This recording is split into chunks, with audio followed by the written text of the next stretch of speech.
Sttowe here, and today we're going to be going over Fabled Sagas news and updates, as well as showing off the January Patreon, and finally opening up the rest of my Fabled Sagas sample packs.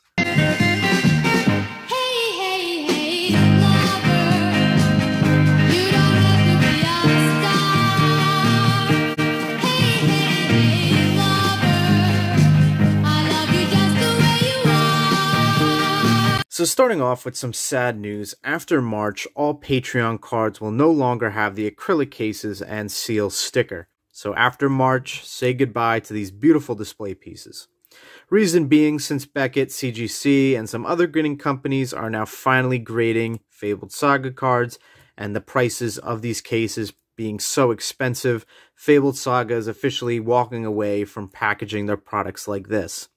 Now, to me, this is really sad because this, I don't want to say was the selling point, but this was definitely one thing that I thought stood Fabled Sagas out from every other TCG. To me, was just how gorgeous these display pieces were. I loved the acrylic cases with their official Fabled stamp, I guess, stamp of legitimacy, stamp of security, stamp of approval. I don't know, but basically these are just absolutely gorgeous cases, and I loved having them in this. I would never void any of these cards, but unfortunately they are moving away from it, and to me, I find that really sad. Now, what does this mean for these cases, and how are cards going to be shipped moving on from March? Well, probably I imagine most cards will now come in a sleeve and then top loader, and I imagine probably a bubble mailer, which this way will actually probably save them on shipping versus how they've been shipping currently, which is in a box. Plus, these are a lot heavier than your typical top loader. When it comes to these, prices might actually start going up. Now, with a lot of these cards, they tend to print these around 100 to 150 each. And you got to remember, they print all of these with this fully sealed. Now, you have people that will remove and void these due to grading, selling, putting in a binder, all sorts of random things, just taking it out for, I don't know, whatever the hell.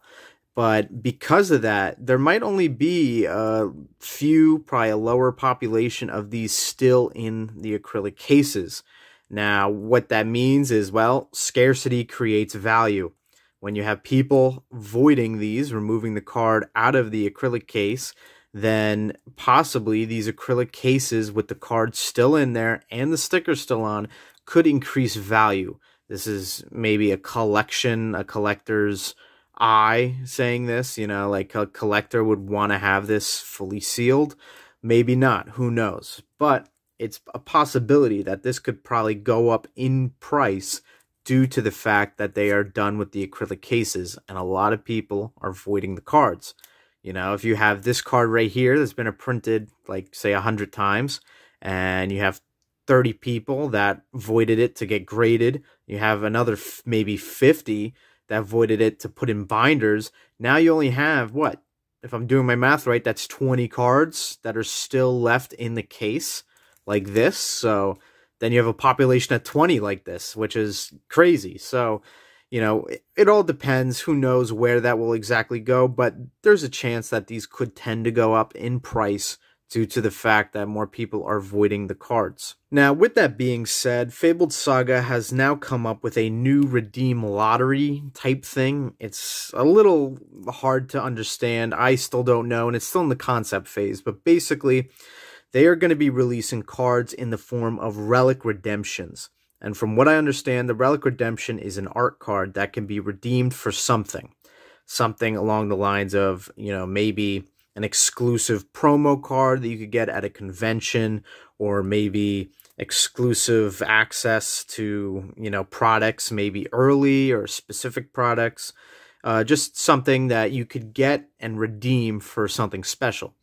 Now, it's still in the starter phase, so we're not really sure what's going to happen with it. In order to get this card, you must have a pledge on the Patreon, and how they go about giving this, I'm still unsure. I don't know whether or not they're going to give it to everybody who has a Patreon pledge, and give it like one card, one of these like redeemable redemptions to each person once a month, or if it's going to be lottery based. So, you know, you have a Patreon account and they maybe have like 10 and they're going to give out 10 a month to 10 random accounts. I have no idea how they're going to go about it, but it is a new cool system to possibly get cool cards. But, you know, maybe you could redeem it to get a card or something in one of these cases. So that could be pretty cool as well, I guess. Next up, we have my purchases, which is only one card. It is the Celeste Binding Luminance.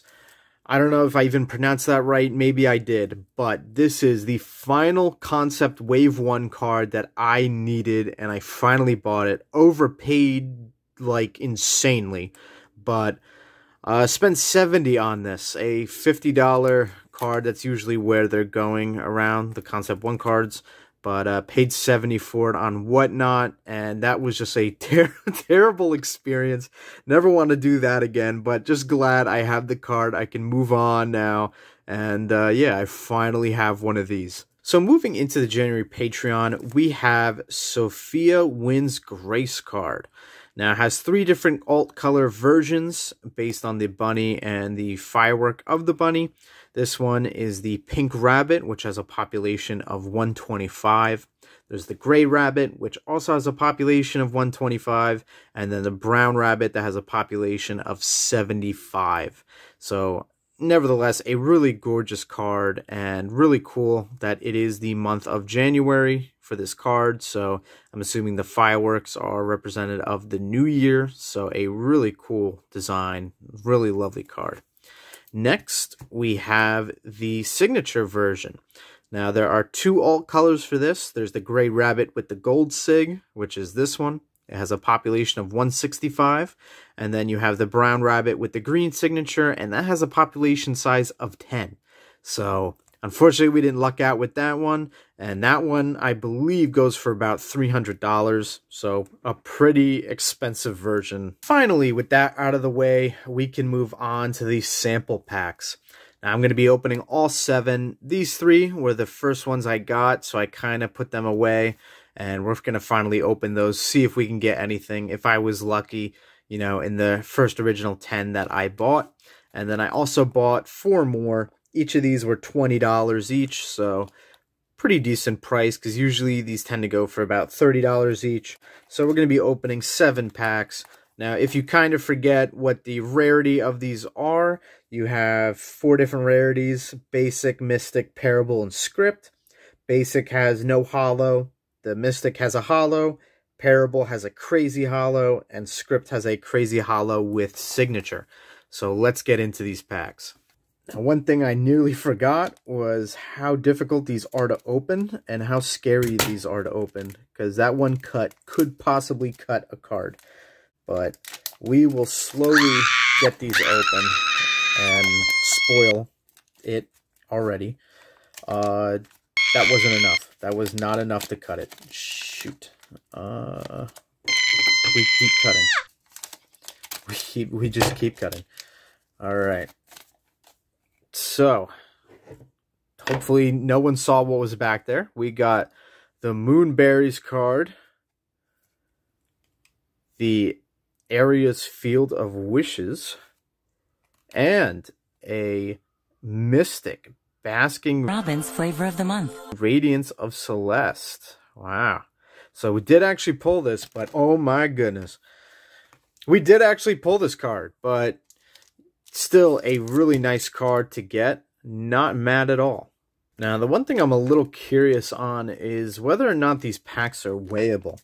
I know when it comes to Pokemon, holo cards tend to weigh more than the regular cards. So, is it possible that these can be weighed?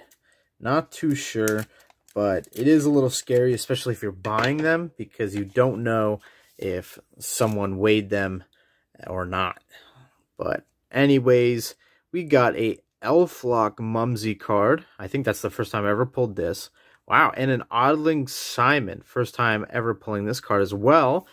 And a Mystic of False Ashes of Rhymesol. First time I'm pulling this card as well. So not too bad. Now, if you do not remember, all these packs guarantee a holo or better, which is basically a mystic or better. So you are guaranteed a holo. So hopefully that means we'll get something good. So we have Forge, Mumsy, and a Shadowmancer Sophie Mystic. So unfortunately, nothing too great out of the 3 packs. What do you mean by that? And by nothing too great, I mean like nothing like big as far as like pull wise, but some pretty nice cards nevertheless. As far as the market goes, I really don't know how prices have changed with singles for this. I don't know if they've gone down in price or gone up in price.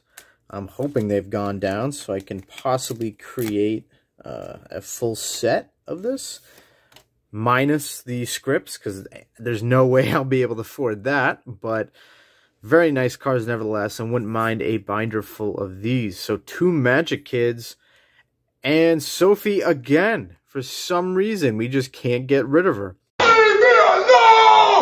We are now down to the final 3 packs. These were the original packs that I had gotten when I first bought my set of 10. So if I was guaranteed to get a script, it would be in one of these. Or should I say destined, not guaranteed. But let's hope.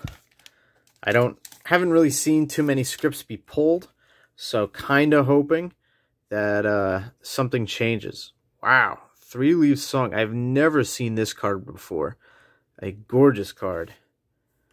The Moonberries again. And don't they know I'm busy spoiling myself? Sophie a 3rd time in a row. Oh my goodness. What is with you? Why? 3 in a row. Some would say that's lucky. Like, I don't know. Is that lucky or is that bad? Like, what is going on, Sophie? Why do I have 3 of you? Why are you so emo? 2 more packs. Really was kind of sad that I was going to open these because I kind of wanted to keep the pack sealed. But, you know, I'd rather have a chance to pull a script, you know, instead of not pulling anything. Kingdom of Haloshin. I butchered that name, but a gorgeous card. And the Transmute Mystic. So unfortunately, just Mystics. No parables, no scripts. Oh, man. Tough pulls. What can I say? Well, we are down to our final pack. Hopefully, last pack magic will be on our side. Hopefully, I didn't just cut the cards. Wow, that was close. Oh, man. So, I think this is a new card I've never pulled before or seen. Isuko Suri. Whoa, that is really interesting. Never seen that card before. We have Fumi. I have this card as a Wave 2 card. And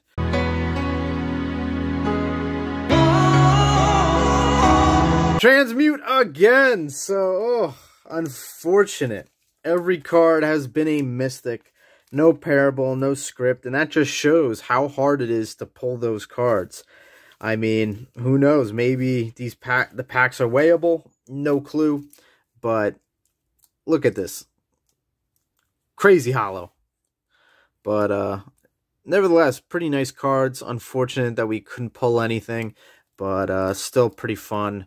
And really nice. Like, just really great cards. Love the art. Love the backs. Love everything about it. Love these cases that are going to be no more. It's so sad. But it is what it is. As always, thank you so much for watching. Hope you enjoyed this Fabled Saga showing. Unfortunately, my Fabled Saga luck ain't too good. My Pokemon luck ain't too good.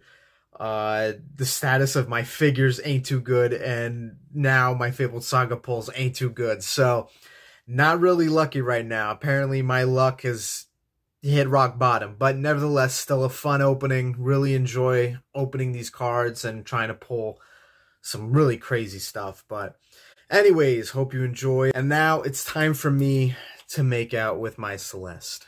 Goodbye. You're still a super hot female. got your $1 million car.